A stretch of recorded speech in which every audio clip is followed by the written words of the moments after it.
আসসালামু আলাইকুম রহমতুল্লাহ। আমার ইউটিউব চ্যানেল ও ফেসবুক পেজ আশিক এডুকেশন ভিডিওর পক্ষ থেকে কাছের ও দূরে তোমরা যে যেখান থেকে আমার এই ভিডিও দেখতেছো তোমাদের সকলকে জানাই আন্তরিক শুভেচ্ছা ও অভিনন্দন। আজকে ষষ্ঠ অধ্যায় রসায়ন, এসএসসি রসায়ন ষষ্ঠ অধ্যায়ের আরেকটি বোর্ড কোশ্চেন নিয়ে তোমাদের সামনে হাজির হয়েছি। ঢাকা বোর্ড 2023 সালের কোশ্চেনটি আজকে আমরা সমাধান করব। গতদিন আমি রাজশাহী বোর্ড 2024 সালের একটি কোশ্চেন সমাধান করে দিয়েছিলাম। ওই কোশ্চেনের গ নাম্বার প্রশ্নের সাথে মিল থাকার কারণে এই প্রশ্নটা আমি আজকে আগে সমাধান করে দিব, তারপরে ধারাবাহিক বোর্ড কোশ্চেন গুলো ইনশাল্লাহ সমাধান করব। তোমরা পাশে থাকো, ইনশাল্লাহ সবগুলো সমাধান দেখতে পারবা। আর এই অধ্যায়ের কোনো সমস্যা ইনশাল্লাহ থাকবে না, এই অধ্যায় সহ রসায়নের কোনো সমস্যা ইনশাল্লাহ থাকবে না। রসায়নের পুরো জার্নিতে আমি ইনশাল্লাহ তোমাদের পাশে থাকবো। দেখো, আমরা আজকে ঢাকা বোর্ড 2023 সালের কোশ্চেনটি সমাধান করব। দেখো, ক নাম্বার এখানে বলছে যে ফরমালিন কি, আমি আগেই বলছিলাম যে এখানে যে কোনো অধ্যায়ের কোশ্চেন যে কোনো অধ্যায়ের কোশ্চেনের সাথে অ্যাড করে দিতে পারে, তাতে কোনো সমস্যা না। এখন দেখো, ফরমালিন কি। ফরমালিন হচ্ছে এটা আমাদের জৈব যৌগের একটা অধ্যায়ের কোশ্চেন, অর্থাৎ 11 অধ্যায় জীবাশ্ম, সেই জীবাশ্ম থেকে ফরমালিন প্রশ্নটা নিয়ে আসে। আমরা যখন এগারো অধ্যায় করবো, অর্থাৎ 11 অধ্যায় করবো, তখন বিস্তারিত ফরমালিন সম্পর্কে ইনশাআল্লাহ জানতে পারবো। তবু বলে দেই যে ফরমালিন বা ফরমালডিহাইড, ফরমালডিহাইড বলতে মিথানল বা মিথাইলডিহাইড যেটাকে বলা হয়, অর্থাৎ CHO, এই যে ফরমালডিহাইড, এর 40% জলীয় দ্রবণকে ফরমালিন বলা হয়। 40% জলীয় দ্রবণকে কি বলা হয়? ফরমালিন বলা হয়। এটা আমরা 11 অধ্যায়ে জেনে নিব ইনশাআল্লাহ। এবার দেখো, আমরা দ্বিতীয় নম্বর প্রশ্নে আসি। পারমাণবিক ভরের কোনো একক নেই কেন? এটি আমাদের রসায়নের, এসএসসি রসায়নের তৃতীয় অধ্যায়ে আছে। পারমাণবিক ভরের কোনো একক নেই কেন? আমরা জানি যে পারমাণবিক ভর বা আণবিক ভর এগুলো হচ্ছে এমন, আমরা আপেক্ষিক পারমাণবিক ভর বা পারমাণবিক ভরের সংজ্ঞা থেকে জানি। এর একটি সূত্র আছে, সূত্রটা হলো মৌলের একটি পরমাণুর ভর ডিভাইডেড 1.66, অর্থাৎ কার্বন 12 আইসোটোপের পরে 1/12 অংশ, অর্থাৎ 1.66 গুণন 10⁻²4 গ্রাম। এটি হচ্ছে পারমাণবিক ভর বা আপেক্ষিক পারমাণবিক ভর বের করার সূত্র। এখন দেখো, কোন মৌলের একটি পরমাণুর ভর যতই হোক, ভরটা কিন্তু সাধারণত গ্রাম এককেই আসবে। আর এখানে যে পরিমাণটা আমাদের আছে কার্বন 12 আইসোটোপের পরের 1/12 অংশ, এটিও কিন্তু গ্রাম এককে আছে। তো উপরে গ্রাম একক আর নিচের গ্রাম একক যদি আমরা কেটে দেই, তাহলে কি যে মানটা আসবে এই মানে কোনো একক থাকবে? অবশ্যই থাকবে না। তার মানে আমরা এটাকে এভাবে বলতে পারি যে আপেক্ষিক পারমাণবিক ভর বা পারমাণবিক ভর হলো যেহেতু দুটি ভরের অনুপাত অথবা একই দুটি রাশির অনুপাত, যার ফলে এদের যে এককগুলো আসবে এককগুলো একই হবে, আর একই হলে তো কাটাকাটি করলে কোনো একক থাকবে না। এই জন্য আপেক্ষিক পারমাণবিক ভর বা পারমাণবিক ভরে কোনো একক নেই। আশা করি বুঝতে পারছো। এবার দেখো, আমরা গ নম্বর প্রশ্নের সমাধান করব। আমি একটু আগেই বলছি ভিডিওর শুরুতে যে এই অধ্যায়ের ঢাকা বোর্ডে, রাজশাহী বোর্ড 2024 সালের গ নম্বর প্রশ্নটা এবং এই ঢাকা বোর্ড 2023 সালের গ নম্বর প্রশ্নটার প্যাটার্নটা পুরাটাই একই রকম। ওখানে আমি ঐকিক নিয়ম এবং সূত্রের সাহায্যে দুটোই দেখাইছিলাম। এখানে আর ঐকিক নিয়মটা দেখাবো না, শুধু সূত্রের সাহায্যে দেখাবো। দেখো, ওখানে এমন ছিল, উদ্দীপকের উৎপাদ যৌগটির একটি পরমাণুর ভর কত। আর এখানে বলছে উদ্দীপকের যৌগ, এখানে তো আর বিক্রিয়া হয়নি, জাস্ট একটা পাত্রের মধ্যে যৌগ আছে, এই জন্য বলছে যে উদ্দীপকের যৌগটির একটি পরমাণুর ভর কত। তাহলে আমরা দেখি এখানে এটা এই যৌগটার ওখানে যেভাবে বের করছিলাম সূত্র দিয়ে, এটা ওইভাবে বের করা যায় কিনা। দেখো, উদ্দীপকের যৌগটির একটি অণুর ভর কত। এখানে আমাদের যৌগটা কি? এই যে H2CO3 কার্বনিক অ্যাসিড না, তাই না? তাহলে এই H2CO3 এই যৌগটার একটি অণুর ভর কত, এটা আমাদের বের করতে বলছে। একটি অণুর ভর কত, এটা আমাদের কি করতে বলছে?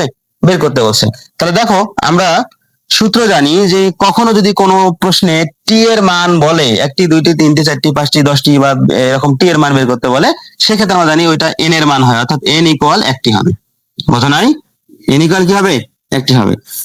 তারপরে বলছে যৌগটা, এই যৌগটা এটা। এখন ওটা পরে তুলি, দেখি একটি অণুর ভর কত। ভরের কথা হচ্ছে, ভর মানে কি ডাব্লিউ না? ভর মানে কি ডাব্লিউ। আমি তো বলছি যে প্রশ্নে প্রদর্শিত কোনো ভর বা কোনো পরিমাণ যদি বোঝায়, তাহলে সেটা ডাব্লিউর মান বোঝায়। তা বলছে যে উদ্দীপকের যৌগটির একটি অণুর ভর কত, ভর চাইছে, আর ভর চাইলে ডাব্লিউর মান চাইছে, তার মানে ডাব্লিউ ইকুয়াল ভর। বুঝছো কিনা বলো তো? আচ্ছা, এই অঙ্ক সমাধান করার জন্য আমি বলছিলাম যে আমাদের এই সূত্রটার প্রয়োজন, n equal W divided m equal n divided 6.023 গুণন 10⁻23 ইকুয়াল v ডিভাইডেড 22.4। এখন দেখো তো, এই প্রশ্নের যে আমি তথ্য পাইলাম, এই তথ্য অনুসারে আমাদের এখানে n আছে এটিতে, আর ডাব্লিউ আছে এইটিতে, অর্থাৎ আমাদের এই এইটুকের সূত্রের কথা বলতেছে না আমাদের প্রশ্নটা? আমাদের প্রশ্নটা ইনডিরেক্টলি আমাদের কি এইটার কথা বলতেছে না? অর্থাৎ আমাদের এখানে যে সূত্রটি হবে সেটি হবে ডাব্লিউ divided m n divided eighty. এটা দ্বারা আমাদের এই একটি পরমাণু ভরটা কি করতে হবে, বের করতে হবে। দেখো আমরা জানি কি W divided M equal N divided 6.023 গুণন 10⁻23। এই অঙ্কটা আমি কিন্তু ওই রাজশাহী বোর্ড 23-এর গ নম্বর এভাবেই সমাধান করে দেখাইছিলাম। এবার দেখো এখানে আমাদের সমাধান করতে গেলে এন এর মান আছে, ডাব্লিউ এর মান বের করতে বলছে, ফাইন। কিন্তু এম এর মানটা কোথায় পাবো? এম এর মানটা আমাদের বের করতে হবে। এম মানে আমরা কি জানি, পারমাণবিক অথবা আণবিক ভর। এটি কি যৌগ না, যার কারণে এখানে আণবিক ভর হবে। যদি মৌল হতো তাহলে পারমাণবিক ভর হতো, ঠিক আছে? তাহলে আমরা এই যৌগটার আণবিক ভর নির্ণয় করবো, H2CO3। দেখো এই আণবিক ভর বের করার সিস্টেম কি ছিল, যে মৌল থাকবে তার পারমাণবিক ভর আগে লিখতে হবে। তাহলে হাইড্রোজেন আছে, হাইড্রোজেনের পারমাণবিক ভর আগে লিখলাম, তারপরে এর সাথে কি করবো, পরমাণুর সংখ্যা গুণ করবো, করলাম, প্লাস তারপরে যে যৌগটা আছে ওইটা আগে একটা বের করার পরে প্লাস হবে, তারপরে আবার পরেরটাই একই সিস্টেমে, তারপরে আবার প্লাস, আবার একই সিস্টেমে, ঠিক আছে? এবার দেখো তাহলে এখানে কার্বনের ভর কত, 12 গুণন, এখানে কিছু পরমাণু নেই মানে একটা আছে, এক দিলাম, প্লাস প্লাস। এখানে অক্সিজেনের পারমাণবিক ভর কত, 16 গুণন কয়টা আছে, 3টা আছে, জন্য 3 দিলাম, বুঝছো? এবার দেখো এটা হিসাব করি, 2 অক্ষে 2 যোগ 12 অক্ষে 12 যোগ 3 16 কত, 48। 48 আর 12 যোগ করলে হচ্ছে 60, 60 আর 2 হচ্ছে 62, তার মানে আমরা পাচ্ছি এখানে 62, বুঝছো কি? এবার দেখো আমরা এখান থেকে কার মান বের করবো, ডাব্লুর মান। তাহলে আমাদের ডাব্লু কে এপাশে রাখতে হবে, আমরা জানি যেটার মান বের করতে হয় সেটিকে সমীকরণ বা সমাধানের জন্য বাম দিকে রাখতে হয়। তাহলে আমি ডাব্লু কে বাম দিকে রাখলাম। ডাব্লুর সাথে এম কি অবস্থায় ছিল, ভাগ অবস্থায়, তাহলে ভাগটা ওইদিকে গেলে কি হবে, গুণ হবে। তাহলে আমরা এমটা ওইদিকে পাঠাবো, পাঠালে হবে এন গুণন এম ডিভাইডেড, নিচে থাকতেছে 6.023 গুণন 10⁻23। এখন দেখো আমরা যদি এখানে মান বসায় দেই, এন এর মান কত আমাদের, এন এর মান হচ্ছে 1 গুণন এম এর মান কত, এম এর মান হচ্ছে 62 ডিভাইডেড নিচে এম এর মান কত, এম এর মান হচ্ছে 6.023 আছে, হ্যাঁ এটা দিব, 6.023 গুণন 10⁻23। এখন দেখো এটা হিসাব করলে যে মানটা আসবে সেটি হবে আমাদের কি বলছে, এই যৌগটির ভর বা যৌগটির পরিমাণ কত আসে দেখো তো, 1.029 গুণন 10⁻22 এত গ্রাম, বুঝছো কি? তা দেখো আমরা রাজশাহী বোর্ডের সলিউশনটাও কিন্তু এরকম করছিলাম, সেখানে আমাদের কি ছিল, CS2 যৌগ ছিল এবং সেখানে কিন্তু 76 ভর ছিল, আর এখানে দেখো 62। তার মানে যদি কখনো এরকম করে কোনো যৌগের একটি পরমাণু ভর চায়, শুধু যৌগের আণবিক ভরটা দেখবে ইকুয়েশন করলে এরকম উপরে আসবে, আর যদি একটি চাই বা দুটি চাই বা পাঁচটি চাই বা 10টি চাই, সে মানটা এখানে আসবে, ভাগ করে দিলে দেখবো মান চলে আসবে। একদম খুব ইজিলি ভাবে তুমি এখান থেকে সূত্র থেকে তুমি তার মানগুলো বের করে নিতে পারো, বুঝছো? আচ্ছা এবার আমরা তাহলে ঘ নম্বর প্রশ্নের অ্যান্সারে যাই।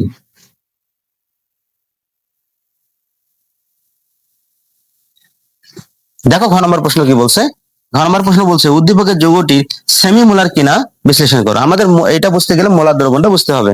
মোলার দ্রবণ কি, মোলার দ্রবণ হচ্ছে 1 লিটার দ্রবণের মধ্যে যদি 1 মোল দ্রব্য দ্রবীভূত থাকে সেটা তাহলে মোলার দ্রবণ, যদি 2 মোল থাকে 2 মোলার দ্রবণ, 3 মোল থাকলে 3 মোলার দ্রবণ। আমি 6ষ্ঠ অধ্যায়ের থিওরি লেকচারে কিন্তু এগুলা ভালো করে বুঝাইছিলাম, তোমরা এই ভিডিওগুলো দেখে আসবা। দেখো উদ্দীপকের যৌগটি সেমি মোলার কিনা, তাহলে মোলার দ্রবণ কিন্তু এখানে বইয়ের মধ্যে, আমাদের এই বইয়ের মধ্যে দুই ধরনের আলোচনা করা আছে, একটা হলো সেমি মোলার, একটা হলো ডেসিমোলার। সেমি মোলার কি, কোন যৌগের মোলারিটি যখন, কোন যৌগের মোলারিটি, আর মোলারিটিকে কি দ্বারা প্রকাশ করা, এস দ্বারা। মোলারিটি যখন 0.5 m হয় তখন ওই যৌগটাকে সেমি মোলার বলা হয়। আর যদি মোলারিটি কখনো 0.1 m হয় তখন সেটাকে আমরা ডেসি মোলার দ্রবণ বলবো। কি মোলার দ্রবণ বলবো, ডেসি। আমাদের এখানে যেহেতু সেমি মোলারের কথা বলছে, তাহলে আমাদের যৌগের মোলারিটিটা হবে 0.5, অর্থাৎ এস এর মান হবে 0.5, বুঝছো? এখন বলছে সেমি মোলার কিনা, অর্থাৎ এস এর মান 0.5 হয় কিনা এটা আমাদের বের করে দেখতে হবে, বুঝছো? তাহলে আমাদের এখানে কি কি তথ্য আছে, এই তথ্য থেকে আমাদের দেখতে হবে এস এর মান 0.5 আসে কিনা। তাহলে আমরা ডাটাগুলো তুলি। দেখো এখানে কি কি তথ্য আছে, গ্রাম, আমি একটু আগেই বললাম গ্রামের কোনো মান বের করতে বললে, গ্রামের মান দেওয়া থাকলে সেটা কিসের মান হয়, ডাব্লুর মান হয়। তাহলে এখানে ডাব্লুর মান হবে কত, 3.875 গ্রাম, বুঝছো? এবার দেখো আর কি দেওয়া আছে, এই যে 125 মিলিলিটার, লিটার মিলিলিটার, লিটার এলে কিসের মান, ভি এর মান হয়। আর এস এর এই যে মোলারিটি সূত্র আসলে সেখানে ভি এর মান কিন্তু মিলিলিটারে হয়, তো মিলিলিটার দেওয়া আছে, মিলিলিটার লিখলাম। ভি ইকুয়াল কত, 125 মিলিলিটার। এটা যদি লিটার থাকতো তাহলে এটাকে মিলিলিটার করতে হতো, কারণ মোলারিটিতে মিলিলিটারে প্রকাশ করতে হয়। আচ্ছা আর কি এখানে দেওয়া আছে, এই যৌগটা আছে, তার মানে যৌগটার আণবিক ভর আমরা পাবো। আণবিক ভর আমরা গ নম্বর অঙ্কের সমাধান করছিলাম, 62 আসে। তাই না? এখন আমাদের কি বের করতে হবে, এস এর মান, এস ইকুয়াল হট। এবার দেখো মোলারিটি সংক্রান্ত সূত্র আমরা কি জানি, মোলারিটি সূত্র আমরা জানি এস ইকুয়াল ডাব্লিউ গুণন 1000 ডিভাইডেড এমভি। তাই জানি কিনা বলো? আচ্ছা এবার দেখো ডাব্লিউর মান কত, এখানে ডাব্লিউর মান হচ্ছে 3.875 গুণন 1000 দিলাম ডিভাইডেড এম এর মান কত, এম এর মান হচ্ছে 62 গুণন ভি এর মান কত, ভি এর মান হচ্ছে 125। এখন তুমি এটাকে ইকুয়েশন করলে যে মানটা পাবা, এই মানটা যদি 0.5 এম হয় তাহলে আমাদের যে প্রশ্ন করছে যে সেমিমোলার ছিল কিনা, আমরা বলবো যে হ্যাঁ সেমিমোলার ছিল, আর যদি না আসে বলবো যে সেমিমোলার ছিল না। এখন দেখো তো কত আসে, 0.5। দেখো 0.5, এটা একক তো এম মোলার লিখলাম, 0.5 আসছে না? আমাদের প্রশ্ন করছিল যে যৌগটি সেমিমোলার কিনা, আমরা কি জানি সেমিমোলার 0.5 হলে হয়, তাই আমাদের যৌগের যে মানটা, এই মানটা কি 0.5 আসছে কিনা বলতো?